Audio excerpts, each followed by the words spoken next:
आज हम एक ऐसे आइडिया पे बात करने वाले हैं जो शायद किसी के भी काम करने का तरीका हमेशा के लिए बदल सकता है। इसे कहते हैं मेहनत का जाल। और हम ये समझेंगे कि आखिर क्यों सबसे स्मार्ट लोग सारा काम खुद नहीं करते। चलिए शुरू करते हैं एक ऐसे नियम से जो सीधा सीधा दिमाग को चैलेंज करता है। ये रॉबर्ट ग्रीन की फेमस किताब द 48 लॉज ऑफ पावर से है।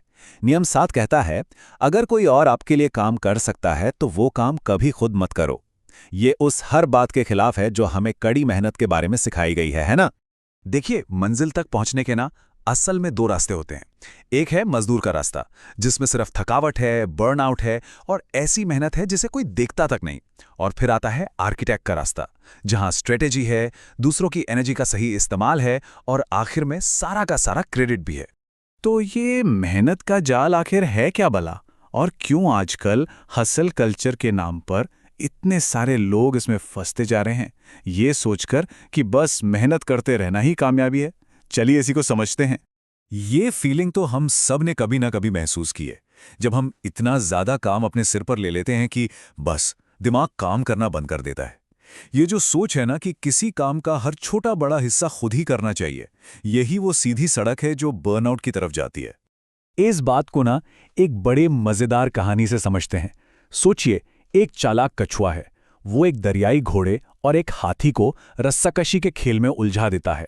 अब ये दोनों विशाल जानवर एक दूसरे के खिलाफ अपनी पूरी ताकत लगा रहे हैं, पसीना बहा रहे हैं, और कछुआ वो तो बस किनारे बैठकर मजे ले रहा है। और आखिर में जब दोनों थक कर चूर हो जाते हैं तो कछुआ सबसे ताकतवर होने का ताज पहन लेता है। उसने ताकत नहीं, दिमाग का इस्तेमाल किया। अब ये तो हुई एक कहानी। चलिए इतिहास के पन्नों में चलते हैं, जहां विज्ञान की दुनिया के दो सबसे बड़े नामों के बीच ये खेल बहुत ही बेरहमी से खेला गया था। ये कहानी है थॉमस एडिसन और निकोला टेस्ला की। तो हुआ ये कि एडिसन ने टेस्ला से एक बहुत बड़ा वादा किया।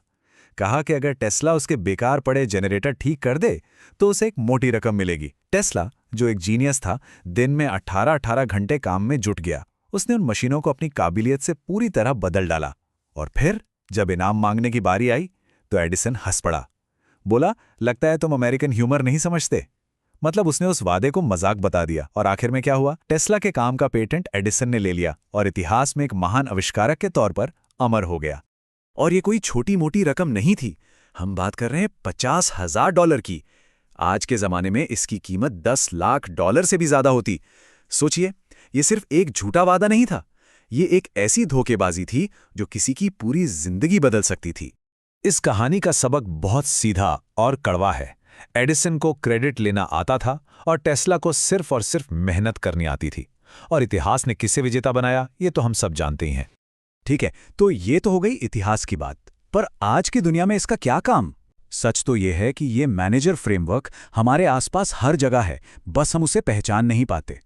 तो एक आर्किटेक्ट की तरह सोचने का प्रोसेस क्या है? बस 3 सिंपल स्टेप्स। स्टेप 1, टैलेंट को पहचानो। ऐसे लोगों को ढूंढो जिनके पास वो स्किल्स हैं जो शायद किसी और के पास नहीं है। स्टेप 2, काम को बांट दो। जो मुश्किल और मेहनत वाला काम है वो स्पेशलिस्ट्स को करने दो। और स्टेप 3, क्रेडिट को कंसोलिडेट करो। मतलब खुद को ऐसी पोजीशन में रखो जहां फाइनल काम को प्रेजेंट किया जा सके। इसका सबसे आम उदाहरण तो कॉलेज के ग्रुप प्रोजेक्ट्स में मिलता है। एक स्मार्ट लीडर क्या करता है? वो रिसर्च और स्लाइड बनाने का काम ग्रुप के बाकी लोगों में बांट देता है, लेकिन फाइनल प्रेजेंटेशन वो खुद देता है और सारा क्रेडिट भी उसे ही मिलता है। और ये सिर्फ स्कूल कॉलेज में नहीं होता, वीडियो गेम्स की दुनिया में भी यही होता है। जरा सोचिए, माइनक्राफ्ट में एक कबीले का लीडर वो दूसरों को रिसोर्स जमा करने जैसे बोरिंग काम पर लगा देता है ताकि वो खुद एक शानदार किले का डिजाइन बनाने पर फोकस कर सके। और ये तो हम सबने बचपन में भी देखा है ना? वो चालाक भाई या बहन जो किसी तरह दूसरे को कमरा साफ करने के लिए मना लेता है और जैसे ही पेरेंट्स आते हैं सारी तारीफ खुद ले जाता है। ये स्ट्रैटेजी हर लेवल पर काम करती है। और हाँ, दूसरों की मेहनत का फायदा उठाने का मतलब सिर्फ अपने आसपास के लोगों का इस्तेमाल करना नहीं है। एक बहुत स्मार्ट तरीका है दिग्गजों के कंधों पर खड़ा होना। मतलब हर चीज शुरू से करने की जरूरत नहीं है। इतिहास के जो बड़े बड़े जीनियस लोग हुए हैं, उनके आइडियाज को इस्तेमाल करके अपना मुश्किल काम आसान किया जा सकता है। लेकिन यहां एक बहुत बहुत बड़ा सवाल खड़ा होता है। कोई एडिसन बने बिना इस ताकत का इस्तेमाल कैसे कर सकता है? मतलब दूसरों को धोखा दिए बिना इसका फायदा कैसे उठाया जाए? तो सबसे पहले एक चेतावनी, अगर कोई लगातार अपने साथियों का क्रेडिट चुराता रहा तो वो ज्यादा दिन तक टिक नहीं पाएगा। लोग सब नोटिस करते हैं और एक दिन वही लोग उसे नीचे खींच लेंगे। तो सवाल फिर वहीं आ जाता है, इस नियम का इस्तेमाल ऐसे कैसे करें कि कोई बुरा भी ना माने और काम भी हो जाए। तो इसका मॉडर्न एथिकल तरीका ये है कि लोगों के बजाय टूल्स का इस्तेमाल करो, जैसे एआई और सॉफ्टवेयर का इस्तेमाल करो। कई कंटेंट क्रिएटर्स अपनी रिसर्च के लिए एआई का इस्तेमाल करते हैं।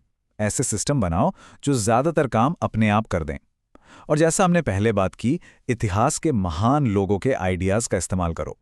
इसे ऐसे सोच सकते हैं, मशीनों को 18 घंटे की शिफ्ट करने दो, इतिहास के जीनियस लोगों को आइडियाज़ देने दो, और एक स्ट्रैटेजिस्ट के तौर पर आगे आकर इन सबको मिलाकर एक शानदार नतीजा पेश किया जाए।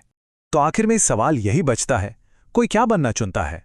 वो आर्किटेक्ट जो पूरे प्रोजेक्ट की नींव रखता है और उसे डिजाइन करता है, या वो मजदूर जो बस एक एक करके ईंटें लगाता है? फैसला हर किसी को खुद करना है।